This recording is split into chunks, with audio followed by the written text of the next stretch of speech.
உங்களுக்கு கடந்த காலம், நிகழ்காலம், எதிர்காலம்னு இந்த வெஸ்டர்ன் சிவிலைசேஷன் என்னென்னலாம் கத்து கொடுத்தோ ஆத்தானாயும் அரைகுறையான மூடத்தனமான கருத்துக்கள் மட்டுமல்லாது அதை அடிப்படையா வச்சு நீங்க திங்க் பண்ணீங்கன்னா எக்காலத்தும் டிப்ரெஷன்லயும் லைஃப்லெஸ்ஸா இகம் நரகமாக வாழ்ந்து முடிவீர்கள். அதாவது அகம் சரியான தெளிவில்லாத மயக்கத்தில் வாழ்ந்தால் வாழ்க்கை நரகம்.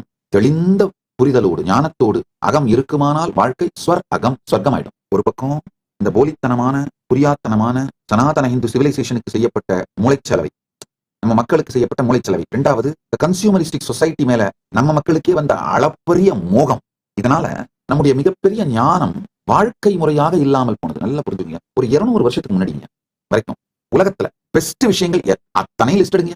Best cloth, best jewellery, tallest building, largest poetry, largest quantity of இந்த ரேர் மினரல்ஸை எடுத்து ப்ராசஸ் பண்ணி எக்ஸ்போர்ட் பண்றது, largest and best pearls harvest பண்ணி எக்ஸ்போர்ட் பண்றது, கோல்டு, அத்துணையும் இந்த அத்தான லிஸ்டும் போடுங்க. மொத்த வேர்ல்டோட ஜிடிபியில 40% சனாதன ஹிந்து தர்மத்தோட ஜிடிபி.